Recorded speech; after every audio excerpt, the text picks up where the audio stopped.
Jadi apa doanya kalau santai mau bertanding?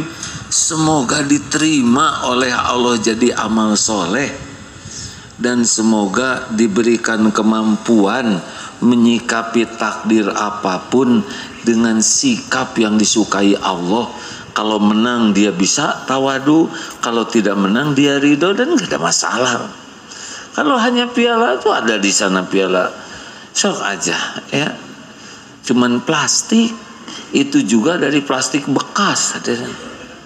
Dah. Jadi Allah tahu, makanya niatkan baca Quran, Allah melihat. Enak hadirin, baca Quran merasa ditatap Allah tuh udah enak sekali, udah cukup lah ya.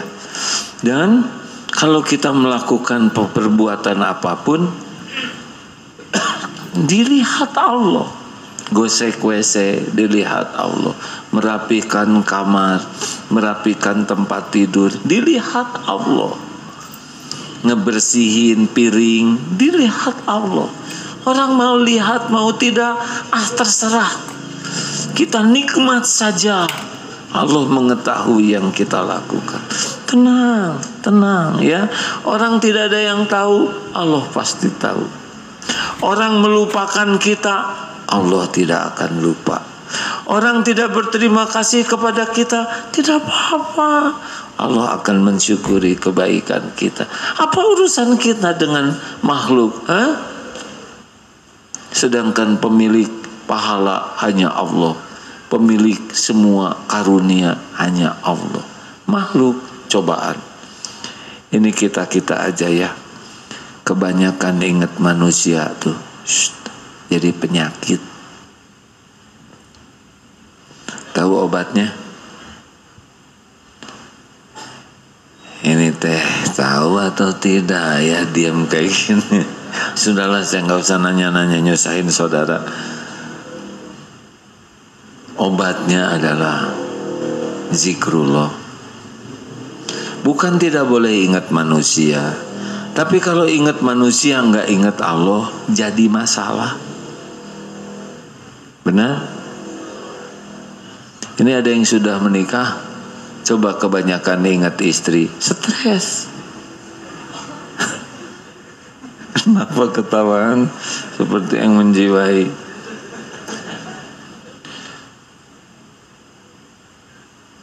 Gaji tidak cukup, ingat istri, stres. Coba ingat Allah. Allah pemilik rezeki. Ingat atasan, stres. Ingat pembeli, stres. Kelamaan ingat manusia, ribut. Makanya orang-orang yang sangat ingin dinilai manusia, yang ingin kelihatan keren, ingin kelihatan cakep, ingin kelihatan pintar, ingin kelihatan hebat, ingin kelihatan kaya, ingin kelihatan pokoknya cari kedudukan di hati manusia. Hakul yakin hidupnya tidak tenang. Kenapa? Karena Allah tahu isi hati. Sibuk memikirkan makhluk, ingin cari pujian dan kedudukan di sisi makhluk, tinggal diambil saja ketenangannya. Silakan periksa, kalau hati sedang tidak nyaman, mesti selain Allah yang mendominasi hati kita. Apa saja, bisa makhluk, bisa benda.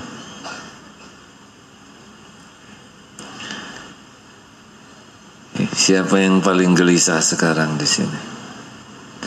Yang kesini pakai sepatu baru,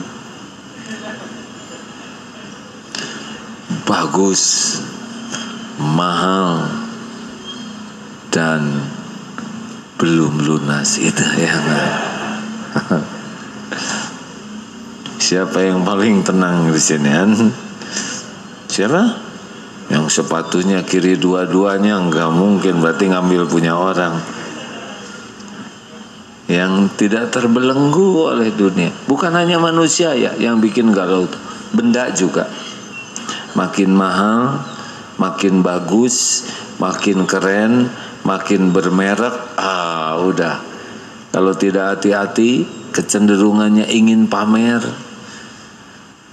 Pas udah pamer, kata orang, ini KW ya, sakit hati. Udah punya sepatu bagus, santri, kata temennya, kamu nemu dari karung yang mana? Nah, ini juga tersinggung. Nah, makanya Allah Maha tahu. Ini penting ya. Tidak ada satupun, coba baca sekali lagi ya. Engkau tiada dalam satu keadaan apapun, berbaring, duduk, berjalan, berdiri, dan tidak membaca satu ayat dari Al-Quran. Dan engkau tidak mengerjakan suatu pekerjaan, melainkan Allah, kami menjadi saksi atasmu di waktu kamu melakukannya. Tidak ada yang luput dari pengetahuan Allah Tuhanmu, walaupun sebesar zarah, sebesar atom, sekecil apapun di bumi ataupun di langit. Dan tidak ada yang lebih kecil dari zarah itu, dari atom itu, atau yang lebih besar dari itu, melainkan semuanya tercatat di Lauh Mahfuz. Terus ada pertanyaan, kalau semua sudah tercatat, kenapa kita harus ikhtiar? Tahu kenapa kita ikhtiar? Karena ikhtiar itu diperintahkan oleh Allah, dicontohkan oleh Rasul. Sudah, kita sebagai hamba Allah, yakin Allah mengetahui segalanya, menulis segalanya. Kita suruh ikhtiar.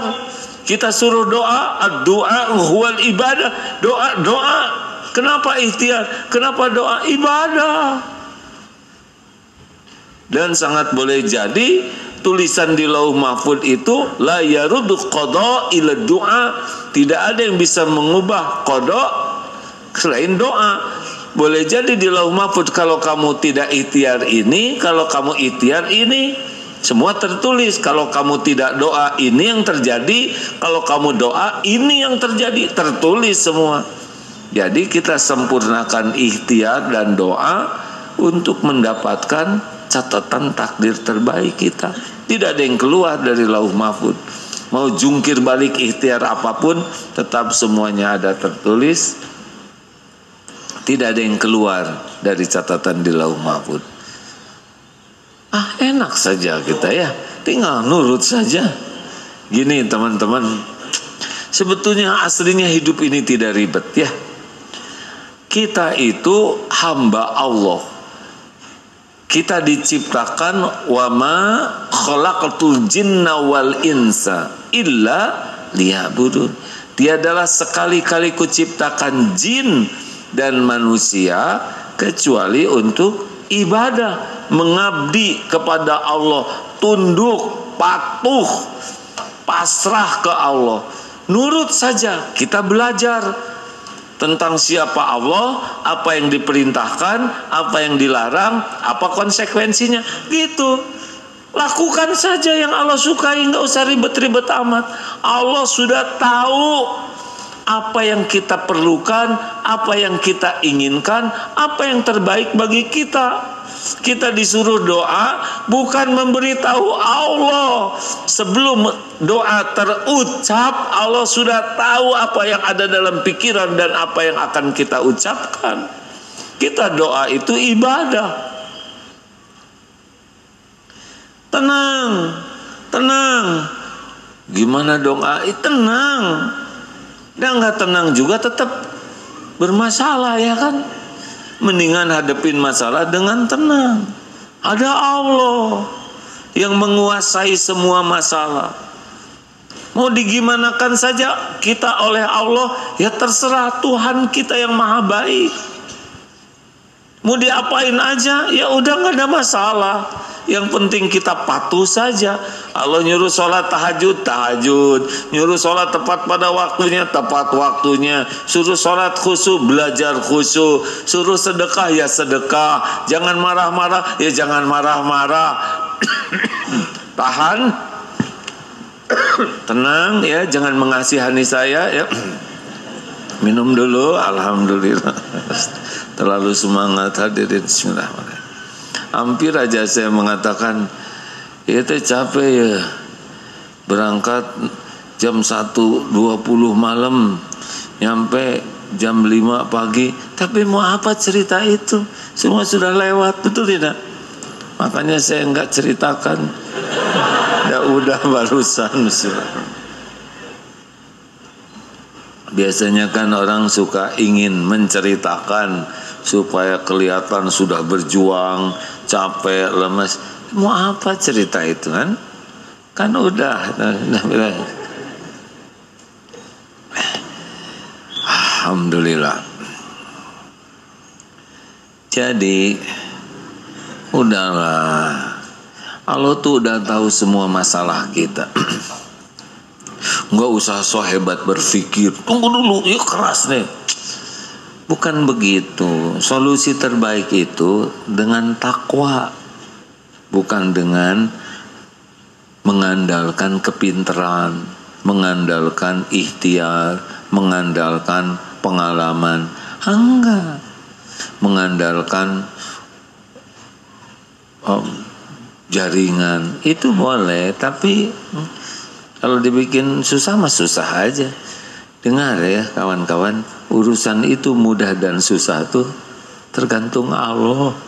Dibikin susah, perkara remeh juga susah weh, ribet. Utang 10.000 dibikin nggak bisa bayar, nggak akan bayar tuh, nggak kebayar tuh, beneran. Tapi dibikin mudah, nggak ada yang rumit. Tapi bagi kita susah mudah dalam hidup ini sama aja, dua-duanya ladang amal. Dibikin mudah syukur, alhamdulillah. Dibikin susah sabar, ngalir saja terus, ngalir saja. Ayo, aduh uang saya habis, gimana? Nggak usah ngomong ke saya, ya nggak? Saya benar-benar ini sudah habis, ya tuh tobat. Ya Rob, engkau sudah tahu persis semuanya udah habis. Kalau saudara ada umur, besok ada rezekinya sendiri. Sepanjang ada umur pasti ada rezeki. Tapi episodenya begitu. Jalanin saja. Tidak semua dibikin banyak uang oleh Allah. Ada yang dibikin susah aja oleh Allah tuh. Tapi pahala sabarnya itu. Ada yang serba susah sekali Pak, tapi dari susahnya itu dosanya gugur, pahalanya melimpah, boleh jadi keyakinannya mantap. Punten ya, sahabat saya Ndud nih sedang menyimak. Ndud punten ya, bicara ini, nggak apa-apa Ndud? Oh ya nggak apa-apa katanya, kira-kira ada. Saya bukan magic ya. Tadi Ndud menulis minta didoakan, 40 tahun lebih berbaring tidak bisa kemana-mana. Kakaknya Teh Isoh juga insya Allah sedang mendengar di Sukabumi. Nggak bisa bergerak, tangan sudah kaku dan mengecil. Rezekinya datang. Ibu bapak sudah wafat. Rumah ada, yang ngurus ada. Itu makanan itu, gelas tuh bergerak. Maksudnya dipegang oleh orang. Sampai, tapi sabarnya, sakitnya, kejangnya, mau ke belakang tidak ada orang, semuanya dicatat. Allah Maha tahu persis keadaan dan semuanya ada perhitungan. Dibanding yang serba otot kawat, balung besi, leher beton, badannya keren, kuat, itu lebih berat lagi cobaannya. Maaf ya, begal-begal itu gara-gara sehat. Coba begal encok, asam urat, dan migrain. Susah ngebegalnya juga. Jadi sehat itu sebetulnya lebih berat cobaannya. Allah tahu semua keadaan. Jadi jangan merasa lonely. Jangan merasa sendiri. Kita tidak pernah sendiri. Walaqad khalaqnal insana wa na'lamu ma tuwaswisu bihi nafsuh wa nahnu aqrabu ilaihi min hablil warid. Surat Qaf ayat 16 ya. Walaqad khalaqnal insan, dan sesungguhnya kami telah menciptakan manusia. Wa na'lamu ma tuwaswisu bihi nafsuh, dan kami mengetahui apa yang dibisikkan oleh hatinya. Jadi di sini mau apa saja Allah tahu. Apakah Allah tahu perang di Palestina? Yang terluka tahu, yang terbunuh tahu. Allah menyaksikan tidak semuanya. Yang lapar, yang kelaparan Allah tahu, yang kesakitan Allah tahu. Tidak ada yang tidak diketahui Allah. Mau mengadakan rapat rahasia, mau pakai drone, mau apapun. Ini contohnya ya, wafatnya almarhum Asyahid Yahya Sinwar Syekh, beliau pimpinan itu kan kemana-mana sekarang viral, sedunia mengetahuinya. Ternyata kebohongan Israel yang mengatakan itu bersembunyi di gua. Tapi Allah Maha mengetahui. Beliau seorang pecinta perjumpaan dengan Allah, berada di garis depan yang berhadapan langsung dengan musuh. Panglima biasanya di belakang takut mati, beliau paling depan, berpakaian tempur lengkap, tangannya sudah terpotong, sebelah kanannya datang drone, dia lempar pakai tongkat sampai akhirnya terbunuh, ditembak meriam. Yang itu yang dicita-citakannya. Allah datangkan drone, yang mengendalikannya adalah dari pasukan lawannya, tapi terekam, tersebar ke seluruh dunia. Mana yang bohong, mana yang jadi pahlawan. Seluruh dunia melihat ini panglima sejati, tempur sampai titik darah penghabisan, tidak ada takutnya. Padahal hanya bertiga di sana, satu dengan dua pengawalnya. Pengawalnya juga sudah tertembak. Bagi orang-orang yang mengetahui, Allah mengetahui segalanya. Allah tahu di mana musuh berada, kapan kita akan terbunuh. Gak ada masalah. Kapan kita mati, suka-suka Allah yang menciptakan kita, kan? Yang penting kita diwafatkan dalam keadaan Allah ridho ke kita. Gitu. Ayo hadirin, gak usah terlalu ribet hidup ini. Ini adik-adik santriwati, udah gak usah sibuk mikirin jodoh dari sekarang. Baru juga kelas 2 SMP, kejauhan.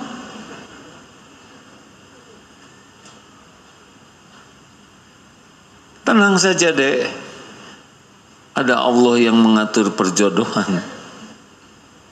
Jodoh itu bukan karena rupa, bukan karena tubuh, enggak. Sesuka Allah saja. Kalau Allah mau jodohkan, ya jodoh. Kalau Allah tidak menghendaki jodoh, walaupun sudah menulis sehidup semati, enggak akan nikah, enggak bisa. Makanya jangan suka percaya you are my everything. Musyrik. Maka everything. Engkau segala-galanya bagiku. Enggak benar ini, musyrik. Allah segala-galanya bagi kita, kan? Jangan. Akhwat, kalau nanti ada lelaki yang suka rayuan gombal, Neng, sama siapa di rumah? Sama Allah, Kang, nggak usah bisik-bisik gitu. Allah mendengarkan, Allah tahu segala itu. Ya anak buah si Agim, hese nggak apa-apa. Kalau ada bisik-bisik, nggak usah bisik-bisik, Kang.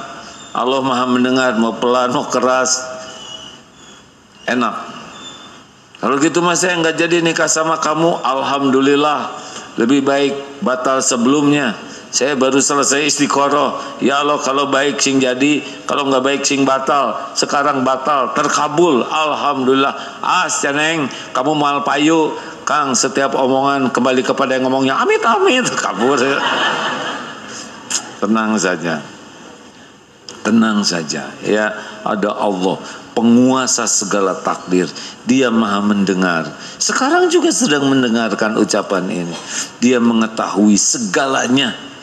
Ya'lamu ma baina aidihim wa ma khalfahum. Allah tahu apa yang akan terjadi dan yang sudah terjadi, yang sedang terjadi. Maka kalau cemas terhadap yang akan datang, baca surat At-Taubah ayat 51. Qul la yusibana illa ma kataballahu lana huwa maulana wa 'alallahi falyatawakkalul mu'minun. Katakanlah, sekali-kali tidak akan menimpa kepada kami kecuali apa yang sudah ditetapkan Allah untuk kami. Dialah Allah pelindung kami, kepadanya lah orang-orang yang beriman bertawakal. Mau diapain saja diri kita, insya Allah kalau kita patuh kepada Allah, kita diberikan takdir terbaik. Gak usah risau, dunia ini cuma mampir sebentar saja. Sebentar lagi juga udahan. Langsung gelisah, enggak, kami masih SMP. SMP juga kalau udah waktunya pulang ya pulang. Semua ada jadwalnya.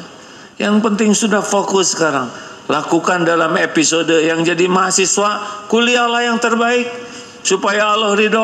Gimana nanti saya dapat kerjaan atau enggak ya?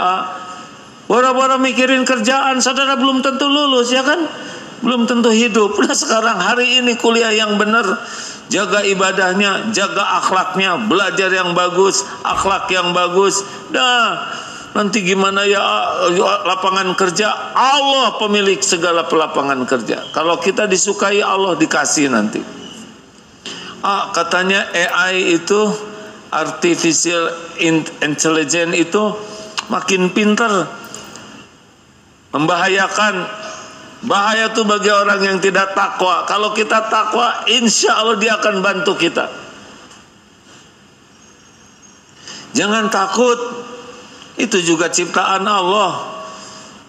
Saya pernah nanya juga sama AI, kenapa Allah menciptakanmu AI? Begini boleh saya tanya si AI? Ini kita tanya dulu ya, ini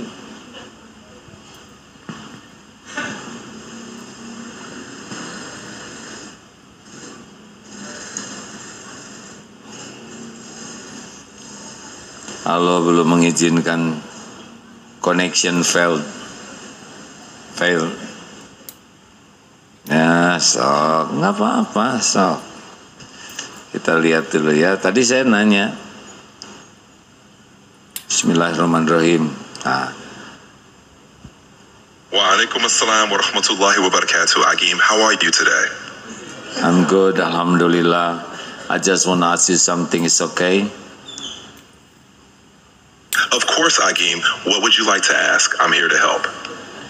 Would you like to talk just in Indonesian right now, okay? Tentu, Agim. Kita bisa ngobrol dalam bahasa Indonesia. Ada yang ingin Agim tanyakan? AI, semuanya kan ciptaan Allah, benar? Betul, Agim. Dalam pandangan agama, segala sesuatu di alam semesta ini adalah ciptaan Allah. Ada yang bisa saya bantu lagi? Lalu AI juga berarti ciptaan Allah kan? Iya, benar sekali, Agim. Kecerdasan buatan seperti saya juga adalah hasil dari ilmu dan kreativitas. Almost. I'm sorry, but you've hit the daily limit for advanced voice. You can switch to standard now to keep chatting. I already paid, you know.